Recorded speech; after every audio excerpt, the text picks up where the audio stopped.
you'll get to see what we mean about shining a new light, because that is very pertinent for the way this product actually works. So I'm going to take you through some of the slides and some of the information just to get some perspective as to why we've introduced this product and how pertinent it is actually at this very moment in time.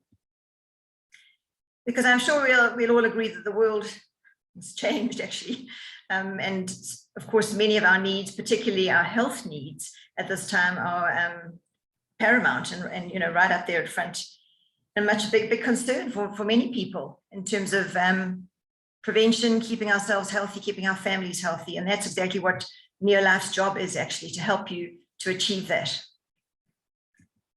So that is why we've introduced Neolife's Vegan D, and we're going to talk about the name and obviously the content and the vitamin involved as we go through. So you'll get to understand why we've called it Vegan D, and basically it's a vitamin D supplement, but not an ordinary one, because nothing from Neolife is always ordinary.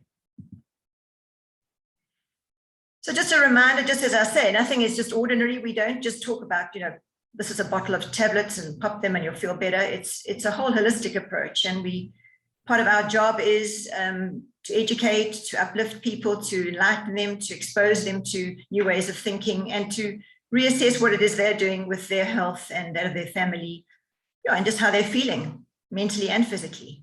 So all these things, little icons, and many of us, we see them frequently, and I don't know that we always take them seriously, but we're going to talk a bit more about them and show the relevance of a healthy lifestyle in terms of Neolife's approach. But of course, yes, we are about nutrition. We're a health and wellness company, so nutrition, of course, is critical, balanced nutrition. You always get told, well, eat a balanced diet and you'll get everything. I don't think anyone fully understands, and I don't think we've even really achieved a balanced diet, but that is often what's bandied around. And so it's quite a challenge, though, to every day get all the nutrients that you need in order to achieve this balance on your plate. I'm sure you'll agree with me, and certainly at Neolife, we try to encourage people to look at their plate, tweak it, you know, get the right balance, but we all know that isn't always achievable on a daily basis. So we're going to look at vitamin D this evening. And why are we looking at vitamin D? Why is there even an inadequacy? Well, as Drew said, it's something that is being talked about. Vitamin D has been around for a long time, but the research has been growing and growing over the last decade or so, and more recently in the more recent years, because we've discovered, as science has, that there's quite a high level of inadequacy around the world. And in fact, in Africa, which is what we're concerned about, upward of 60%, and depending, you know, where you live on the continent and the season of the year, sometimes that number even goes up to 70, you know, the upper 70%, which is quite amazing and something we weren't really aware of. And around the world, on all the continents of the world, these numbers are really, really high. So vitamin D is something that we really need to concern ourselves about generally, because you know, science didn't realize that we were inadequate, and of course, particularly now under the circumstances that we're living in. So just a little bit of information about vitamin D. Yes, we get it from dietary sources, we get it from supplementation as well. But in fact, to get perspective, there are two different forms of vitamin D, and we don't have to get, you know, bogged down about the D2 and the D3. This sort of information has been around a while, and you'll probably have noticed some people, you know, challenge one up against the other. But as research has developed, we've realized both are equally important, both are equally well absorbed. And some we get from our food. Our food isn't particularly rich in vitamin D, but we get some of it from our food. And of course, you may not be aware that we can make vitamin D in our bodies, but we need sunlight in order to do that. So when we have sunlight, it actually makes contact with the skin, and it's then in a pre-vitamin form, and then the body then changes it via the kidneys and the liver into an active form of vitamin D. So that's quite an interesting thing that probably some people aren't aware of. We can actually manufacture it if we have the right exposure to things. So we're going to talk vitamin D2, D3, because that's what makes our product very unique. But yeah, so who is most at risk of this vitamin D inadequacy that we're talking about? Well, as I said, think about the sun, think about the fact that we can make vitamin D if we have adequate amounts. So where you live, in other words, where on the planet you live, where on the continent you live. That's why I said sometimes that number is 60%, sometimes it's higher. The closer you live to the equator, which is where the sun is at its strongest and most abundant, then you're less likely to be inadequate. But the further away from the equator you live, north and south, obviously the sun isn't as available all year through. So that's one issue where we live. Our lifestyles today, we work indoors. That's what we do. We work a lot. And also, of course, just the gadgetry that we use, we can communicate. We don't even have to go out and socialize these days. And we're also restricted in doing that. But we use technology. We're indoors a lot. So we're actually not exposed as much to the sun as we thought we were. And on a sunny continent like Africa, who would have thought that we were, in some cases, 70% inadequate in our vitamin D, in spite of our sunshine. But interestingly also, because our skin is involved here, the darker our skin, the more protected it is against the sun. So in fact, it repels some of the sun's rays as a protective mechanism. So the darker the skin tone, the longer one has to actually be in the sun in order to be able to get the benefit from vitamin D, which is an interesting thing. And of course, as we age, like with most things, even though the body can synthesize it, whatever the nutrient might be, we're less efficient at doing that as we get older. And then an interesting thing is, and a common problem around the world is that people are carrying too much weight, and vitamin D is an oil-soluble substance. So it can be stored, for example, in the liver and be utilized. But if there's a lot of fatty tissue around, it can also be stored in there. So sometimes it gets stored rather than used, particularly if we're carrying a bit too much weight. So just some interesting pointers as to why this is actually happening. And of course, we get mixed messages. We've got a very strong message about sunlight. Protect yourself, sunscreens, and of course we get encouraged to apply it this many times and frequently. And so what was happening is that in spite of all those other factors I talked about, where we live and living and working indoors, we're actually, even when we're out of doors, protecting ourselves from the sun, which of course is very important, but it can be a confusing message. And it's not just about walking around in the sun. In fact, we have to expose our skin for a fair length of time, fairly frequently, to the ultraviolet B rays, which are the burning rays, if you like. That's when we're going to actually manufacture or synthesize the maximum amount of vitamin D. So I think you can see it's quite a challenge, a bit of a mixed message, and certainly the dermatologists are saying, you need to be careful of the sun, and rather than, concerning yourselves with the adequate amount of vitamin D, we need to get that from other sources. And here comes the challenge, of course. We don't always achieve what we thought we would, given the sun that we actually are exposed to. So the source of what we can tap into in terms of making vitamin D is a challenge. And of course, we're told to eat that healthy diet, as I was talking about. But the interesting thing is that vitamin D isn't that abundant in our food supply. Some fatty fish, a few of them would be the sort of, richest sources in the fish liver oils. And they're just smaller amounts in other food sources so we don't really have a rich supply of vitamin D available to us on a regular basis.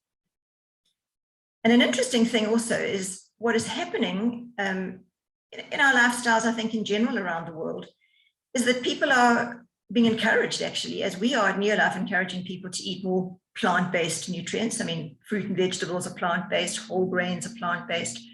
And many people are taking this very seriously and adding more plant-based nutrients to their, and foods to their plate.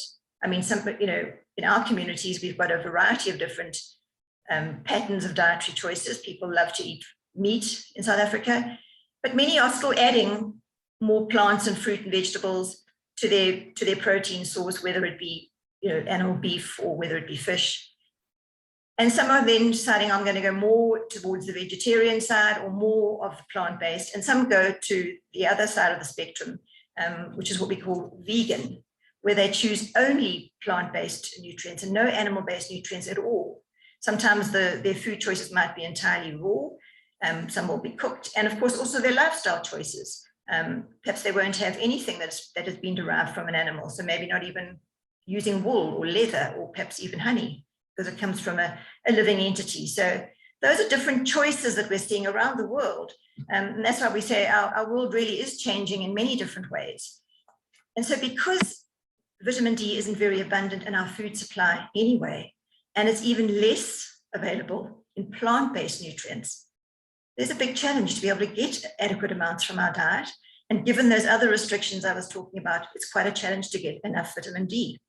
So that is why we have chosen to have a product that we have called Vegan D, simply because we want people to realize that it is plant-based. So it satisfies the needs of people on that end of the spectrum, but of course satisfies everybody on the other end of the spectrum. So it's not just for vegans, it's for everybody, because of the fact that it's not available in our general plant-based foods and in our diet in general, and very specifically in people who are eating larger amounts of your plant-based nutrients, which is very good for you, but not necessarily when you're looking for vitamin D. So that's why it's called Vegan D, but it's for everybody. So I think you'll agree that it's a very important piece of the puzzle in terms of our diet.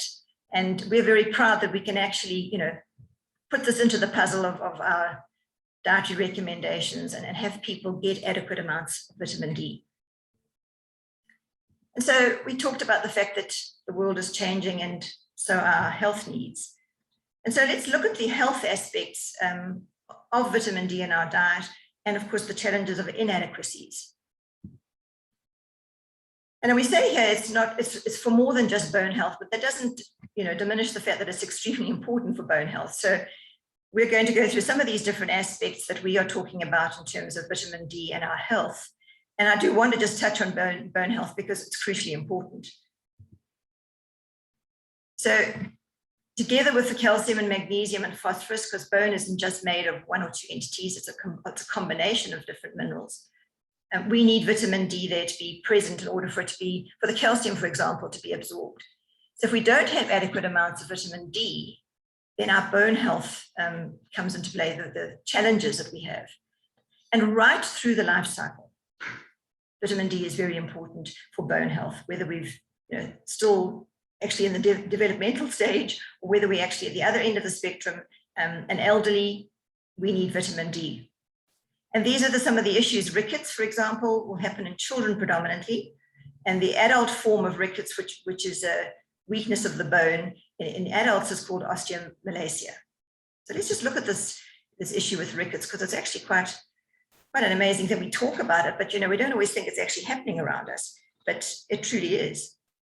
And so that basically means that there isn't enough vitamin D in order for the calcium that might be present to be absorbed and utilized and even the phosphorus to actually build strong bones. So what happens when children are growing is that their legs, for example, the bone cannot carry the weight of the body. So it tends to bow like that, whether it's inwards or outwards.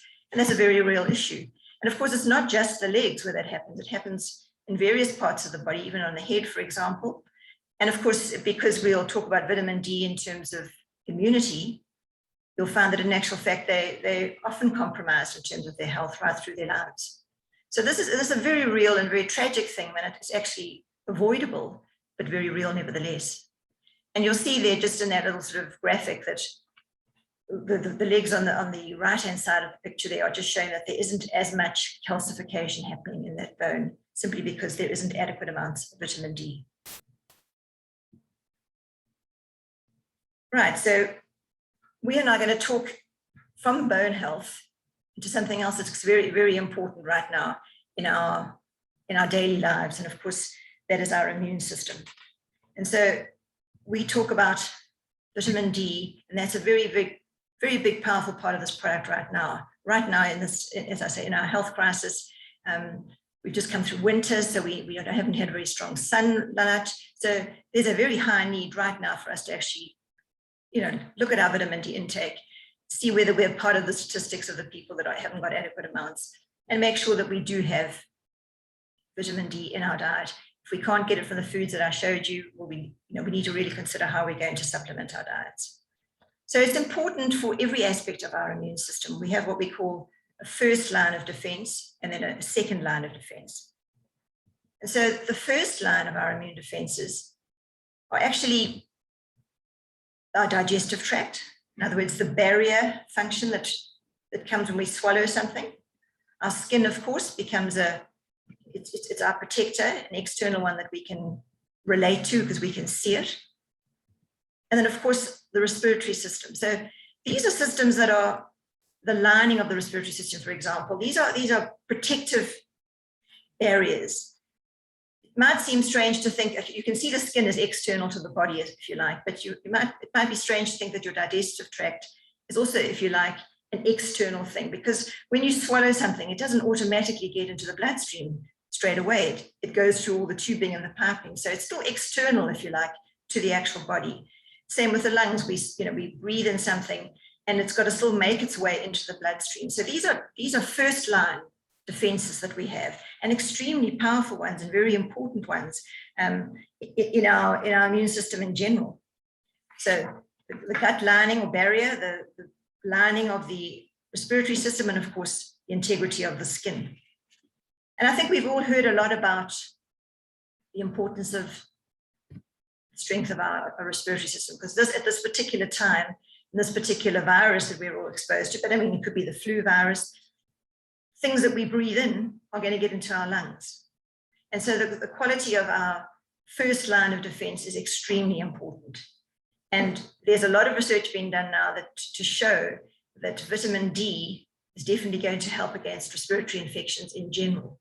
So if we want to optimize our health, the nutrient content of our foods, and make sure that we've got adequate amounts of vitamin D, that way we'll be able to at least have a good baseline in terms of our first lines of defense against anything that might come our way. And there is a lot of strong research now to suggest that, under the present circumstances, we really need to consider our vitamin D content in our diets and in our bodies for our respiratory health. So these are our first lines of defense.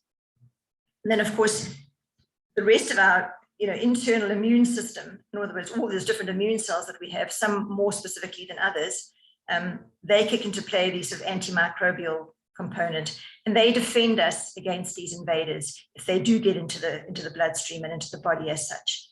So there are two different aspects, and we need vitamin D for both of them to be able to mobilize them all and have them work effectively for us. So we talked about the things that we seem to know, bone health, for example, certainly the immune system. We understood that it was vitamin D had played a part, but we understand a lot more now, given our immune challenges that we're exposed to.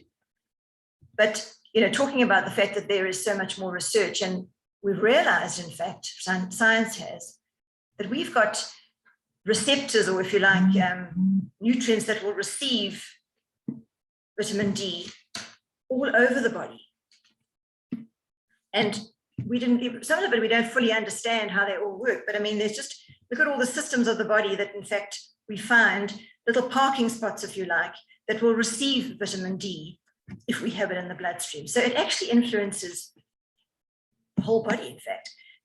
But not all of it is fully understood, but can you just see what an important nutrient it is, and the fact that we have inadequacies around the world, makes it even more important. So as I said, we looked at our little graphics, and I think you'll start to realize, given the challenges that we have, we can't always achieve vitamin D that we need and achieve some of these aspects of a healthy lifestyle just by food alone. So that is why supplementation has a part to play, provided the body recognizes it, provided the body can use it. And that's a big thrust in terms of what we do at New Life, to make sure that we provide something that comes from a food source that the body can recognize and use. But I want to go through a few of these little aspects, as I say, that we tend to see, and we've heard them all before, and we're going to do it tomorrow and never do it, and just show you how something like vitamin D, for example, can actually make a difference to some of these aspects of our healthy lifestyle, as opposed to just perhaps what we eat or just some of the things I talked about. So, for example, exercise. Yes, we have to go out and do the exercise, but vitamin D actually helps us when we do the exercise in terms of building muscle, for example, generating energy, even giving us a greater capacity to actually do the exercise. And our physical performance is actually significantly enhanced by the fact that we have adequate amounts of vitamin D. And even sore muscles and muscle strains are helped along, if you like, while we're doing the exercise, if we have adequate amounts of vitamin D. So it's not just about having to get up and, go and do some exercise because it's good for you. Vitamin D, funny enough, helps you be better at doing that. So worth having vitamin D in your diet. Even sleep, for example. You know, I showed you all those different receptor sites and where vitamin D actually plays a part. Well, it certainly plays a part also in the brain. And they found it has a little receptor or parking spot, if you like, in the area of sleep regulation. So it regulates our sort of sleep-wake cycle. And it seems to have an influence on the quality of our sleep. There's quite a lot of debate as to whether it enables you to sleep a bit longer, but it's certainly the quality and the depth of your sleep and so the benefit of it. But what's also interesting in terms of the amount of sleep people have is that those with a low vitamin D intake seem to actually sleep more than they should. They're sort of excessive sleepers. I mean, we tend to get that in the elderly where they tend to fall asleep a lot, but it's possibly because they are low in vitamin D. Remember those problems we have being exposed outdoors. Many elderly people are not outdoors enough.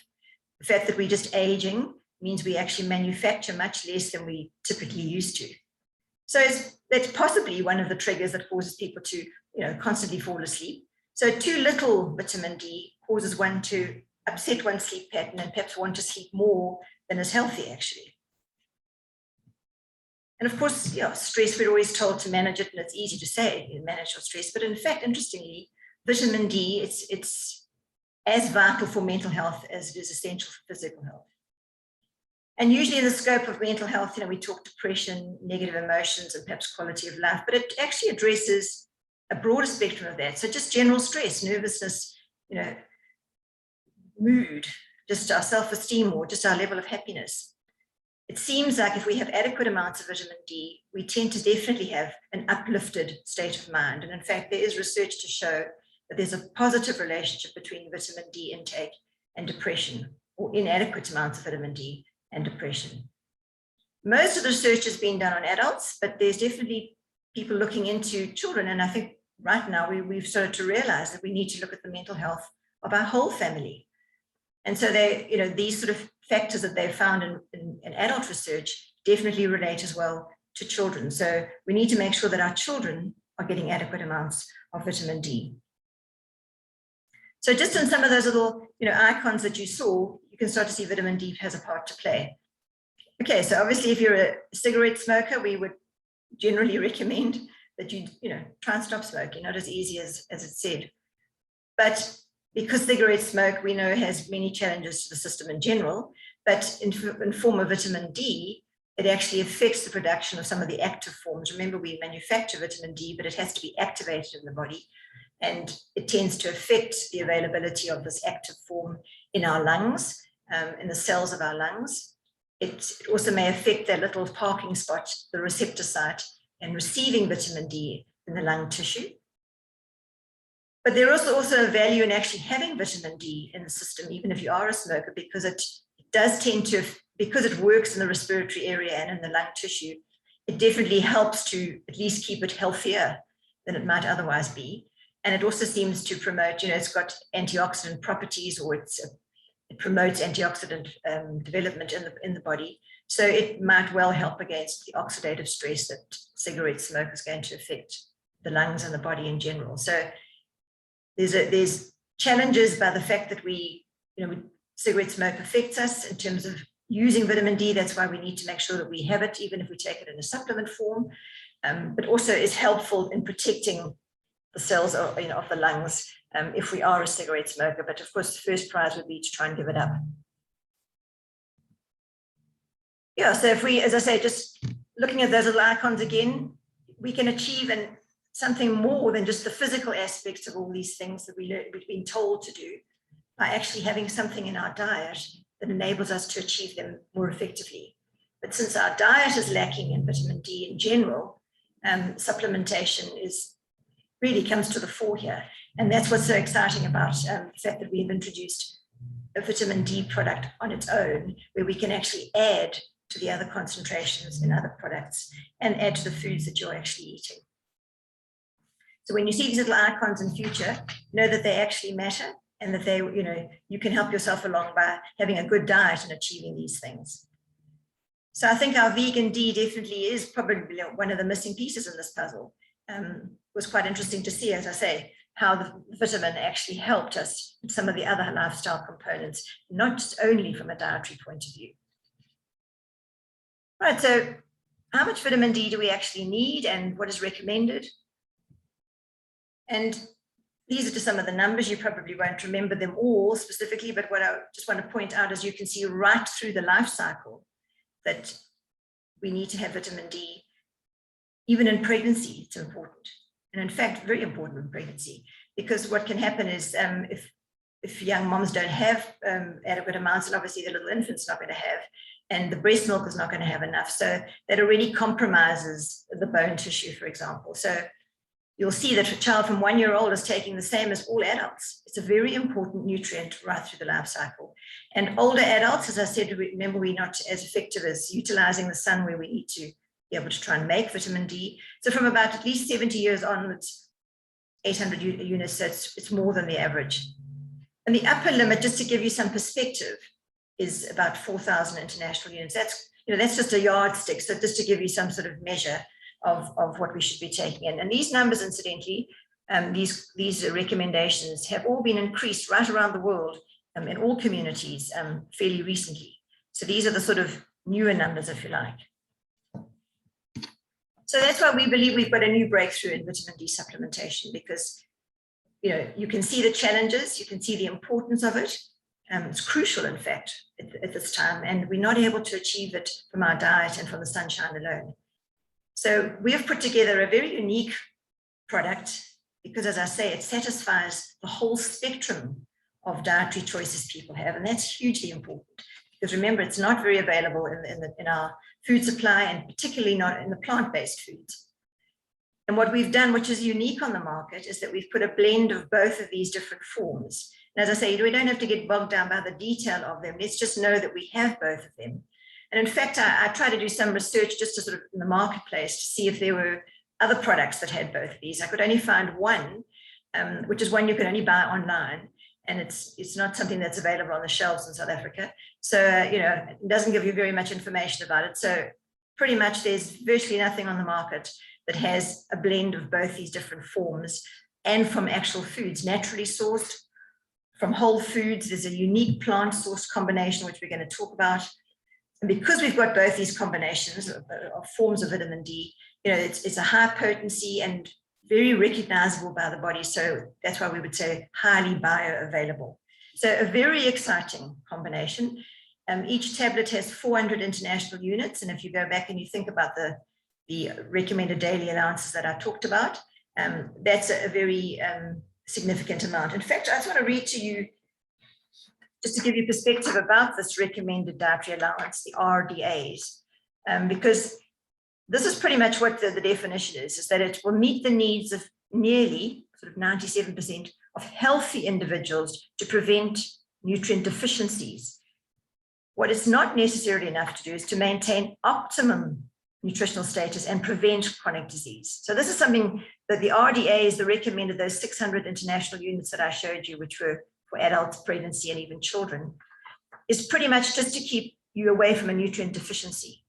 And you had to be healthy in the first place. So your baseline had to be good. Well, a lot of people, as I say, are not even got adequate amounts at the baseline, let alone considered healthy.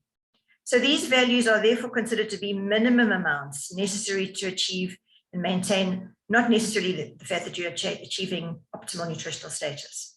So based on these statements, exceeding this recommended daily allowance, even the 600 international units, does not necessarily imply that you are taking excessive amounts. So those RDAs are just baseline levels, just to prevent a deficiency, not the fact that you are getting optimal nutrition. So just to give you some perspective.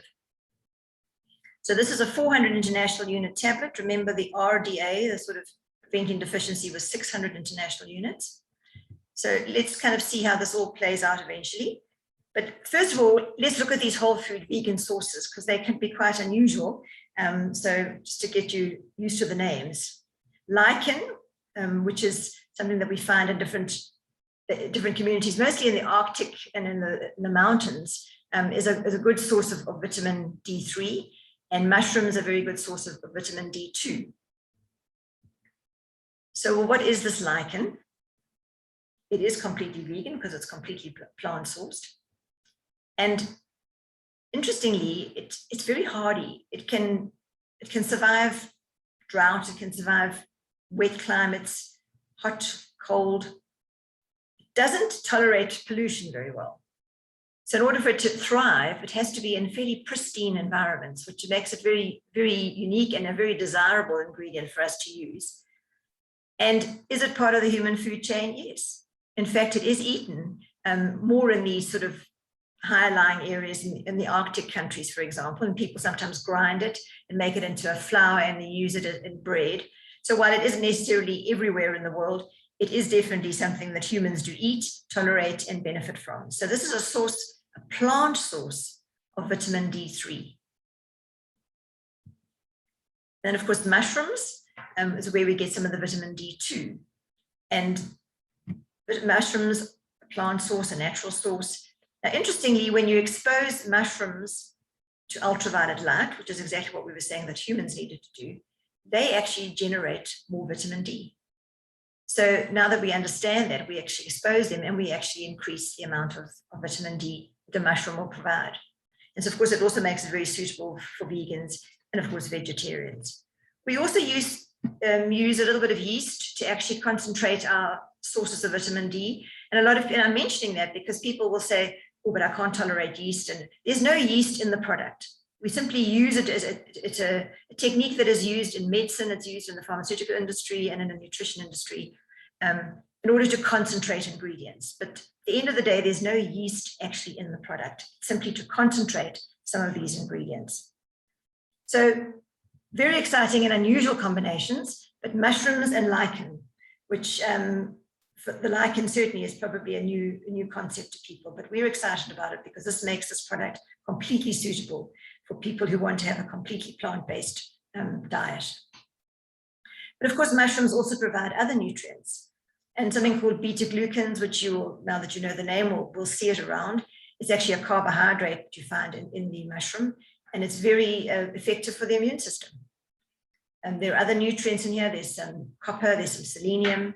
And in fact, it's even been found that mushrooms will potentially affect the quality of the microbiota, the sort of ecology of your gut, which we all know when it's in balance has a powerful effect on our immune system. When it's out of balance, it also compromises the immune system. So when we're talking immunity, we need to make sure that our gut is in good condition, and these mushrooms not only provide vitamin D, but also help to do that. So they give you a variety of different benefits, the beta-glucans, the gut benefit, and the vitamin D benefit in terms of our immune system. So we really believe we're making a big difference right now when we talk about immunity. So let's just put it in perspective in terms of other products that people... Desculpem, tinha perdido a conexão. Because we want to actually see, people are asking, am I taking too much, and how do I blend it in with other products that people are taking? So I just thought I would just, put it in perspective for you. So we've got, for example, our core products. So we're going to get Pro Vitality and the shake. And then a lot of people will add, let's say, CalMag to that. So these are the amounts of vitamin D that are in those products. Per sachet, per portion, and of course in your CalMag. So when you add that up, it's 200, 700, 840. And then we're going to add some people will take vitamin A and D, and there will be another 400 international units. And that's often a question that's coming up. Well, now if I'm taking vitamin A and D, how am I going to fit my vegan D into that? Well, of course, that is that's an issue that you might want to decide whether you want the extra vitamin A in the product, or if you're wanting just more specifically vitamin D. But a solution would be to actually perhaps alternate them. Perhaps if you want to use vitamin A and D because you want the extra vitamin A, then perhaps the next purchase you make, you can have the vegan D. So that way you're just getting vitamin D in there. Remember that vitamin A is oil soluble, so you do store it.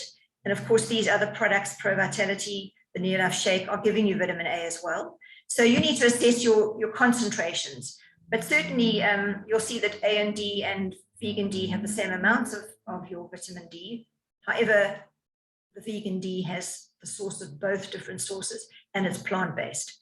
So it is something that you can use interchangeably. But if we were to add either one of those products to our CalMag, our NeoLife Shake and Pro Vitality, we are not getting excessive amounts. In fact, as I said, that sort of yardstick upper level was 4,000 international units, and there's nowhere near that amount in this particular combination. So you're more than safe by literally adding additional vitamin D to whatever it is you're taking.